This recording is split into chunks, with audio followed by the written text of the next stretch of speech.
संघ, जॉइनिंग संघ is one way street है। आप ज्वाइन कर सकते हैं, आप निकल नहीं सकते, ना कोई आपको निकाल सकता है ना आप निकल सकते हैं। इंदिरा जी ने कुछ लोगों के पासपोर्ट कैंसिल कर दिए, मेरे भी पासपोर्ट कैंसिल कर दिया। मेरे पास भारतीय पासपोर्ट था और मेरे खिलाफ उन्होंने अरेस्ट वारंट शुरू किया।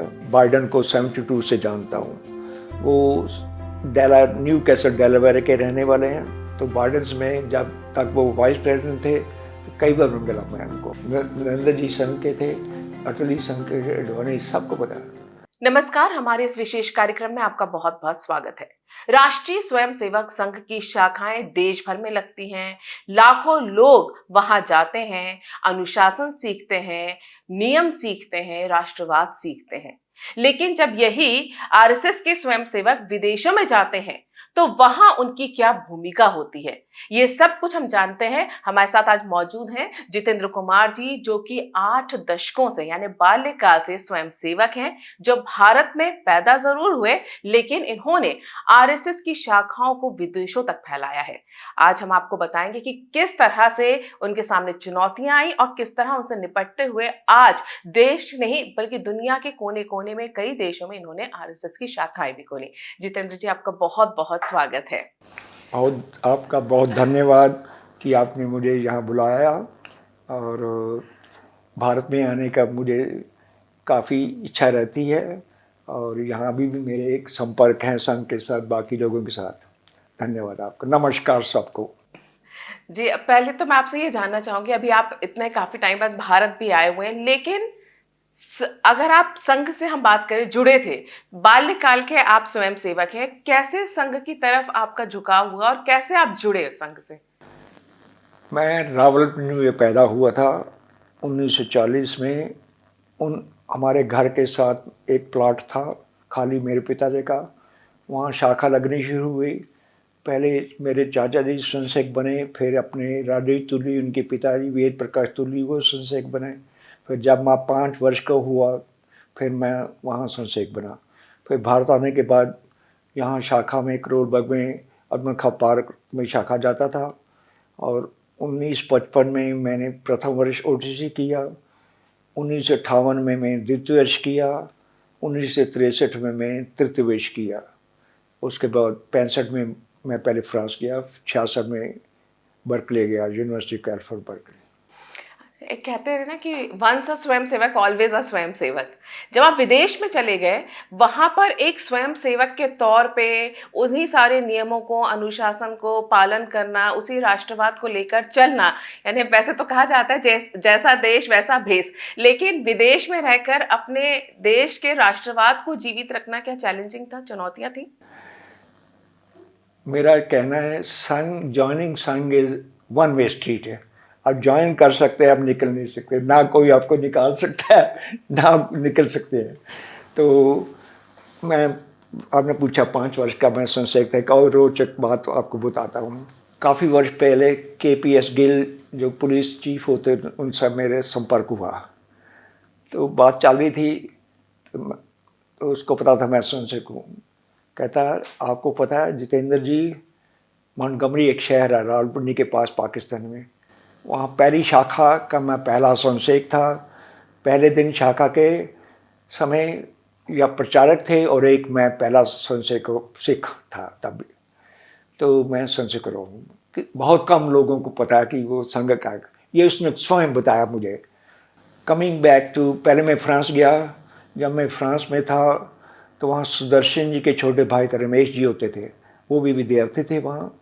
हम दोनों ने कभी कभी इकट्ठे होकर प्रार्थना करते थे। उन दोनों भारतीय वहाँ बहुत कम थे। फिर उसके बाद मैं यूनिवर्सिटी ऑफ कैलिफोर्निया बर्कले में गया तो वहाँ संघ की शाखा, साप्ताहिक शाखा शुरू की और वहाँ एक पेपर निकलता है भारतीयों को, ब्रिज, वो लेफ्टिस्ट के हाथ में था क्योंकि बर्कले हमेशा लेफ्टिस्ट सेंटर रहा है और वहाँ उनके हाथ में थे। सबसे पहले मैंने उनको हटाया, वो पत्रिका जो ब्रिज थी वो अपने हाथ में ली और जो भारत के बारे में, हिंदुओं के बारे में उसमें आर्टिकल छपने शुरू हुए।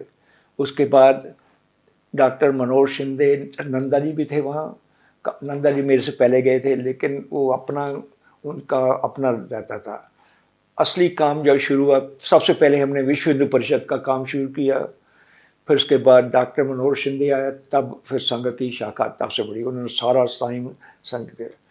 जब 1975 में इमरजेंसी लगी, तब हम दो लोगों ने हम विश्व हिंदू परिषद में थे, संघ में थे, तो हमने दोनों ने त्याग पत्र दे के we found friends of India society international, जिसमें डॉक्टर स्वामी भी संस्थापक थे। और उसके बाद हम इमरजेंसी के विरोध में वहाँ, and I was the incharge of international publicity. तो रोज़ मैं ये जो जितने थे वेस्टर्न न्यूज़पेपर रिलीजियसली मेरी रोज़ प्रेस रिलीज, उनको मैं क्रिटिसाइज करता था। तो इंदिरा जी ने कुछ लोगों के पासपोर्ट कैंसिल कर दिए, मेरे भी पासपोर्ट कैंसिल कर दिया। मेरे पास भारतीय पासपोर्ट था और मेरे खिलाफ उन्होंने अरेस्ट वारंट शुरू किया, इशू किया। मेरे भाइयों की जहाँ फैक्ट्री थी वो उन्होंने बिजली काट दी। फिर इमरजेंसी के बाद फिर मैं पॉलिटिक्स में, वहाँ के पॉलिटिक्स में इन्वॉल्व रहा, और 72 में से मैं बाइडन को 72 से जानता हूँ।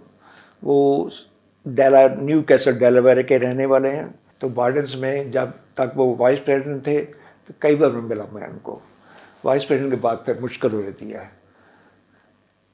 तो फिर संघ का काम वहाँ काफ़ी, अमेरिका में अब शिविर भी लगते हैं अपने, और जो यंग जनरेशन है वो काफ़ी एग्रेसिव है, और उन्होंने जो लेफ्टिस्ट एलिमेंट है, एंटी हिंदू एलिमेंट, सबको उन्होंने चुप कराने के लिए, जो कोई बहुत बोलता है मैं उसको लीगल नोटिस भेज देता हूँ कि अगर आप ये बंद नहीं करेंगे तो आपके विरोध में मैं केस करूँगा। आपसे एक चीज़ यहाँ पे पूछना चाहूँगी, जैसा आपने बताया कि आपने वहाँ संघ के शाखाएं शुरू करी थी और काफ़ी, तब वहाँ पे बहुत ज़्यादा भारतीय परिवार नहीं थे। ये भी हम सुनते हैं कि है ना, पहले विदेशों में, खासतौर से अमेरिका में, आप जब फ्रांस में रहते तो शाखाएं घरों के अंदर चलती थी। हाँ, शाखा घरों के अंदर चलती।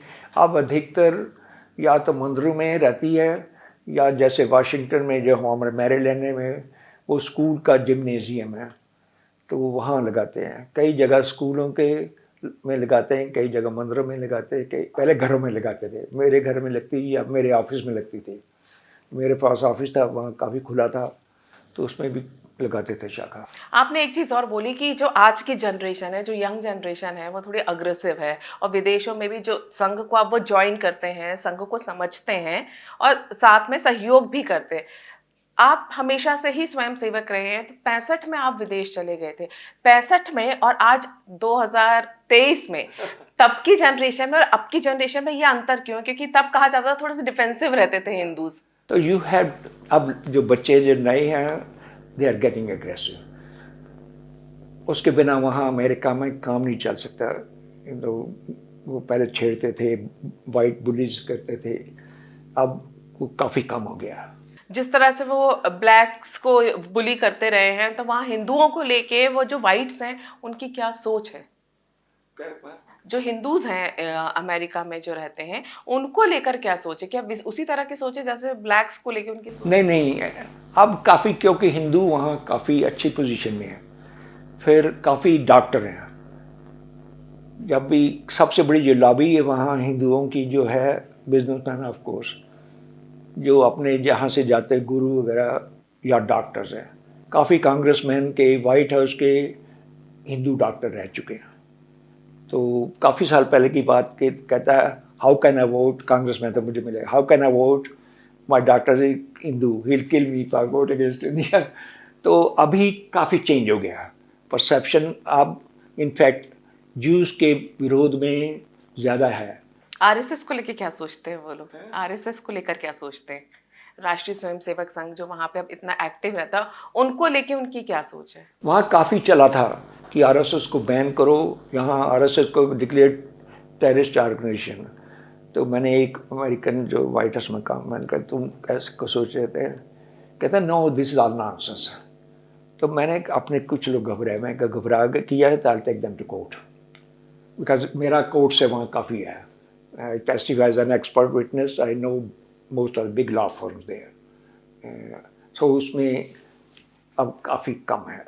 मैं उदाहरण देता, जब इमरजेंसी लगी थी तो इंदिरा गांधी ने कहा ये सिर्फ आरएसएस जो है भारत में वो कर रहे, बाकी कुछ नहीं विरोध कर रहा।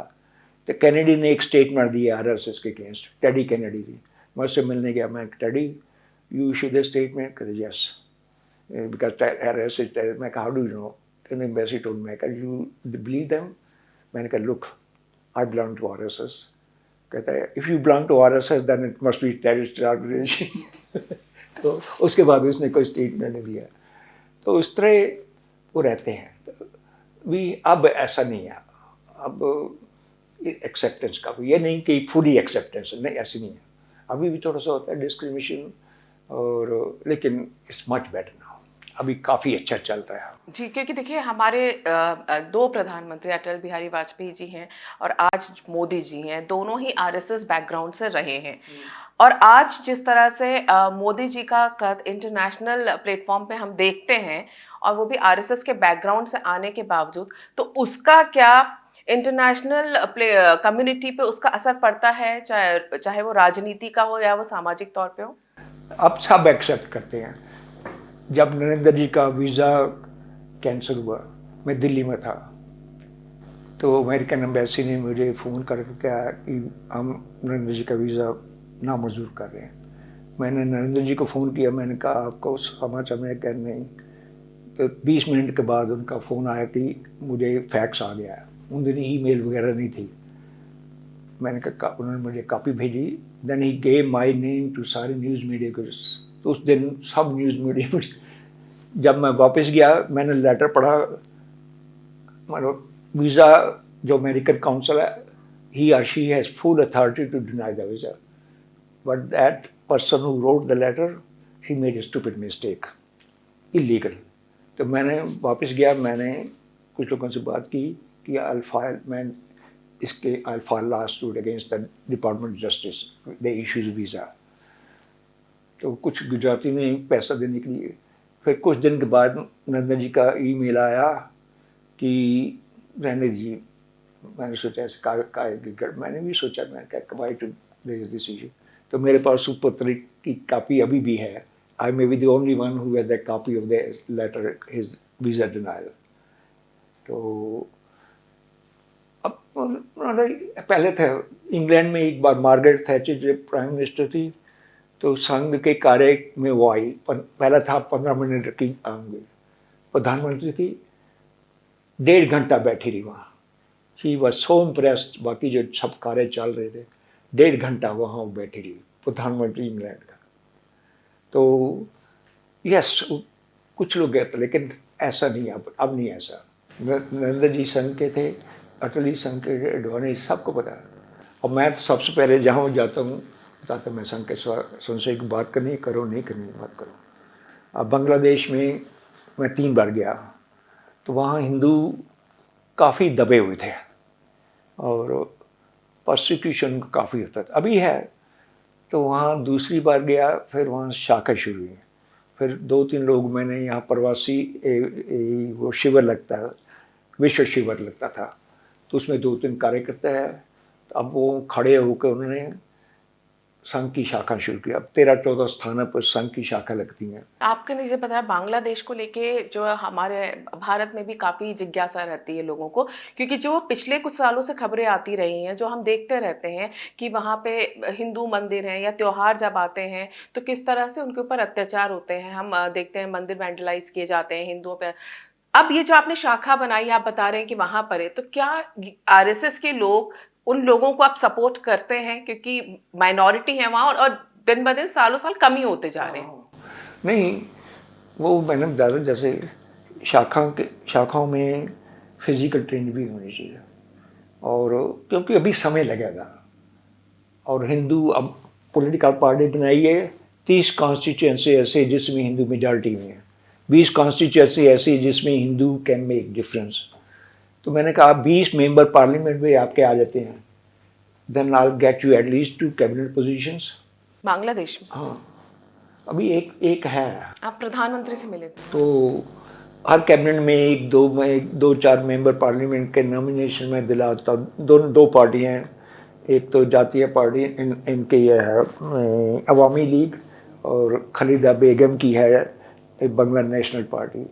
अब अपने सोशो इकोनॉमिक का जो पार्टी बनाई हिंदू बंगला नेशनल मेजॉरिटी माइनॉरिटी पार्टी है BNP। तो मेरा उनके फिर तीसरी पार्टी जनरल अरशद की है। तीनों से मेरा काफ़ी अच्छा संपर्क है और वहाँ पार्टी से नॉमिनेशन 2-4 मिल जाते थे, लेकिन जब तक अपने 20 मेंबर पार्लियामेंट नहीं है, तो इसलिए मैं कहता था अपनी बनाओ पॉलिटिकल, गेट 20 मेंबर पार्लियामेंट। जब 20 कम से कम 20 हो जाते थे फिर बार्गेनिंग पावर आ जाती। आपको लगता है ऐसा हो पाएगा वहां पर? देखिए, अगर करेंगे नहीं कुछ भी नहीं होगा, करेंगे तो होगा। वो कहते थे आप आइए बांग्लादेश, तो मैं अगली बार शायद जाऊँ, शायद बांग्लादेश या पाकिस्तान जाऊँगा, एक देश में ज़रूर जाऊँगा। पाकिस्तान में मैं इस बार जाने वाला था, तो पाकिस्तानी ने कहा, मैं पाकिस्तान में 2014 में गया था, वहाँ काफ़ी हाई लेवल पर मेरी बातचीत, बड़ी फ्रेंकली बात हुई। तो अब मैं जाने का सोच रहा था, उन्होंने मुझे जो मेरे जान पहचान के कि चुनावों के बाद आइए, क्योंकि नई सरकार के लोगों से मिली है। बांग्लादेश में अगली बार मैं बांग्लादेश जाने का सोचा, वो कह रहे थे कि बांग्लादेश आप आइए। तो आपने जैसे पाकिस्तान की बात की, आरएसएस जो है आज की डेट में करीब 40 देशों में है, कई देशों में उसकी शाखाएं चलती हैं। हम अगर पाकिस्तान की बात करें तो आप खुद शरणार्थी रहे हैं, रावलपिंडी में आप पैदा हुए हैं, वहां से आप आए हैं। जब विभाजन हुआ था तो आरएसएस के स्वयं सेवकों ने सबसे ज्यादा हिंदुओं की वहां मदद की थी, जब पाकिस्तान में दंगे हो रहे थे या मारकाट हो रही थी। आज की डेट में वहां पर आरएसएस का की वैसी शाखाएं नहीं है जैसे आज बांग्लादेश की आप बात कर रहे हैं या दुनिया के किसी भी और देश की, चाहे वेस्टर्न कंट्रीज हो, कई देशों की। उसकी क्या वजह है? क्या वो वहां पर आरएसएस के लिए उस तरह का माहौल नहीं है या उनकी सोच क्या है? वहाँ एक तो हिंदू बहुत कम है, सिर्फ सिंध में है, रावलपिंडी में बहुत कम है, बलूचिस्तान में कुछ है, लाहौर में कुछ है और सिंध में है शाखा नहीं। लेकिन अब कार्य कर कुछ अपने संघ के संपर्क में है। संघ का संपर्क काफ़ी देश में है, अगर संघ के थ्रू या विश्व हिंदू परिषद के नाम पर। हमारा इस समय 130 से 140 देशों में संपर्क है। अगर विश्व हिंदू परिषद, संघ, इस कल्याण आशा से, भारत सेवा इंटरनेशनल, काफ़ी जो अपने कार्य के कॉन्टैक्ट हैं और कई देशों में हिंदू काफ़ी है। तो मतलब मेरा प्रयत्न यही रहेगा। मैंने मोहन भागवत जी से कहा कि मरने से पहले कम से कम एक शाखा मैं पाकिस्तान शुरू करूँगा। भगवान की कृपा से शायद अगली बार मैं शाखा शुरू करके आऊँ। अब जो है आपने बताया 140 देशों में है।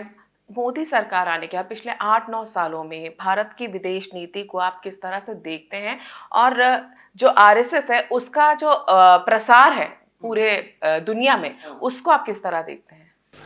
मतलब उसका लाभ रहता है। एक तो संघ का काम है, विश्व काफ़ी लोग जो 200 साल पहले चले गए, उनका भारत से, हिंदुज़म से सारा, अब ये है काफ़ी लोग अपने से जुड़े हैं। मैं जब गया था जमैका, G20 की बैठक थी, तो तब मैं फिकी USA के चेयरमैन था, तो उन्होंने कहा आप फिकी को रिप्रेजेंट करिए। तो मैं गया था G20 मीटिंग बैठक में जमैका में। तो वहाँ पहली बारी हिंदुओं का कांटेक्ट संघ से आया। अब एक वो अटल जी के सम्मान में उन्होंने पार्टी की, तो उस फंक्शन किया, तो उसमें वो बोलना चाहते थे। तो मैंने कहा हिंदी उनको थोड़ी सी आती है, तो मैंने कहा हिंदी में। फिर मैंने एक लड़के को इंग्लिश अल्फ़ाबेट में स्पीच लिख कर दी, वो फिर बोला। तो काफ़ी, ये अगर कांटेक्ट नहीं होते, ये काफ़ी लोग ईसाई बन जाते हैं। जो हिंदू बचे हैं वहाँ, बच्चे अब वो काफ़ी सम्मान से अपने शोर्स अपने उससे हिंदू कहते हैं। अब इंग्लैंड के प्राइम मिनिस्टर ने पहली बार कहा मैं हिंदू हूँ। ये सब संघ के कारण हुआ है, क्योंकि ये बाकी लोग तो डरते हैं हिंदू कहने से कि हम हिंदू है, जैसे हिंदू कोई अपराध है हिंदू का। अब लोग, इवन प्रधानमंत्री इंग्लैंड का ओपनली कहता है I am Hindu, proud Hindu. हाँ, I am, this is because of Sangh. नहीं तो उनके संस्कार कौन देता? वो सारे फिर वेस्टर्नाइज हो जाते हैं। अब ठीक, वेस्टर्नाइज होने में कोई हर्जा नहीं, लेकिन अपना हम कौन हैं ये नहीं भूलना चाहिए। एंड दैट्स वो ही संघ कर रहे हैं सब जगह। आपने जिस तरह से बताया कि काफ़ी अब जो है आज की जनरेशन भी संघ से जुड़ रही है इंटरनेशनली, वेस्टर्न कंट्रीज़ में भी। आप बचपन से ही स्वयं सेवक रहे हैं। अब ये जो नई जनरेशन आ रही है उसमें कहते हैं कि स्वयं सेवक बनना तो ठीक है, लेकिन उसको निभाना थोड़ा मुश्किल होता है। तो ये यंग जनरेशन को कौन सी बातें ध्यान रखनी चाहिए? घबराई नहीं, यंग जनरेशन जो आ रही है they are very proud of being Hindu. पहले डरते थे थोड़ा सा, अब काफ़ी डरते। नॉट ओनली वहाँ young YHF Hindu American Foundation, उसमें अपने जो संघ के वहीं पैदा हुए हैं लेकिन स्वयं सिख थे, उन्होंने शुरू किया, उन्होंने लॉबिंग की है। अब पैसा उनका काफ़ी इकट्ठा होता है। They hold meetings in congressman को बुलाते हैं। वो ऑर्गेनाइजेशन काफ़ी पावरफुल हुई है। हर यूनिवर्सिटी में पहले होता था इंडियन एसोसिएशन, अब हिंदू एसोसिएशन, क्योंकि ये यंग जो है ना, they don't call themselves Indian, they are not Indians, they are Britishers, they are in America, so they call themselves Hindu. अब हिंदू स्टूडेंट्स काउंसिल, उनकी ब्रांचेज है university. Not Indian Hindu Hindu student पहले था, हमारे ज़माने इंडियन एसोसिएशन, अब इंडियन एसोसिएशन है लेकिन थोड़े से अब ज़्यादातर हिंदू स्टूडेंट काउंसिल उसके का। अब आपने इतने साल तो गुजारे हैं, लेकिन अभी भी आपका जो उत्साह देख रही हूँ मैं, लग रहा है कि अभी फ्यूचर प्लानिंग है आपकी भी। क्या भविष्य की योजनाएं हैं अभी आपकी? देखिए, मैं 82 साल का हूँ। मेरा पॉलिटिक्स में 3-4 देशों में है, अमेरिका में, बांग्लादेश, पाकिस्तान, भारत में, थोड़ा सा सऊदी अरेबिया में भी है। तो मेरा फिर काफ़ी चैरिटेबल ऑर्गेनाइजेशन में है। तो कितनी देर रहूँगा political? I want Indians to be a force सब जगह, क्योंकि मेरा काफ़ी चल रहा है। नहीं, कई लोग कहने हैं कि पॉलिटिक्स में अभी नहीं। मैं कहते देखो, जब तक आप इन देशों में पॉलिटिकल स्ट्रांग नहीं होंगे, आपको कुछ नहीं बनेगा। People will ignore you. Jews को क्यों करते हैं? क्योंकि वो पॉलिटिकल स्ट्रांग है। अगर वो सिर्फ अपने मंदिरों में जाते रहते, किसी ने नहीं पूछना था। मैंने कहा आप जाइए हिंदू, लेकिन पॉलिटिकल स्ट्रांग। ये मेरा ड्रीम है कि we have 3 European countries prime minister Indian origin. तो वो वहाँ फोकस करो। जितने लोग अब बांग्लादेश में 2-3 हमारे कैबिनेट मिनिस्टर हिंदू होने चाहिए। जब मैंने इससे बात की BNP के, वो अनलकली दे हार गए। I got them that they will give foreign affairs and finance to Hindu। Party के से मैंने लिखवा के लिए, मैं तब हिंदू तुम्हें सपोर्ट करेंगे अगर ये 2 cabinet post. I have in writing. तो जब तक हम वो मेरा फोकस रहेगा। एक तो चैरिटेबल काम जो मैं काफ़ी यहाँ इन्वॉल्व हूँ, और जगह पे चैरिटेबल काफ़ी है। मेरा लड़का काफ़ी इन्वॉल्व है। सियाम रीप में उसने हॉस्पिटल 3 क्लिनिक खोले कंबोडिया में। उसके नाम पर सड़क का नाम रखा है वरुण वे। तो मेरे बच्चे भी काफ़ी कर रहे हैं। यही फोकस हमारा रहना चाहिए कि we should be political, culturally yes, religiously yes, धर्म संस्कृति, लेकिन राजनीति में भी हमको आगे खड़ा होना पड़ेगा, नहीं तो वी कैन नॉट सर्वाइव। आप जिस ध्येय के साथ आगे बढ़ रहे हैं, हम पूरी उम्मीद करते हैं कि जो आने वाली जनरेशन जो संघ से जुड़ रही है, ना सिर्फ देश में बल्कि विदेशों में, वो इससे पूरी प्रेरणा ले। और जो बात आपने कही है कि सिर्फ धार्मिक या सांस्कृतिक तौर पे ही नहीं बल्कि राजनीतिक तौर पर भी अपना एक प्रतिनिधित्व विश्व में होना चाहिए, जो कि एक संघ का उद्देश्य भी है, क्योंकि उसी से फिर आगे की प्रगति और उन्नति है हिंदू धर्म की भी। आपने हमारे लिए इतना समय निकाला, उसके लिए बहुत बहुत धन्यवाद जितेंद्र जी। आप सबका बहुत धन्यवाद, और भारत माता की जय। संघ, जॉइनिंग संघ इज वन वे स्ट्रीट है। आप ज्वाइन कर सकते हैं, आप निकल नहीं सकते। ना कोई आपको निकाल सकता है, ना आप निकल सकते हैं। इंदिरा जी ने कुछ लोगों के पासपोर्ट कैंसिल कर दिए, मेरे भी पासपोर्ट कैंसिल कर दिया। मेरे पास भारतीय पासपोर्ट था, और मेरे खिलाफ उन्होंने अरेस्ट वारंट शुरू किया। बाइडन को 72 से जानता हूँ, वो न्यू कैसल डेलावेयर के रहने वाले हैं। तो बाइडन में जब तक वो वाइस प्रेसिडेंट थे, तो कई बार मिला मैं उनको। नरेंद्र जी संघ के थे, अटल जी संघ के, अडवाणी, सबको पता है।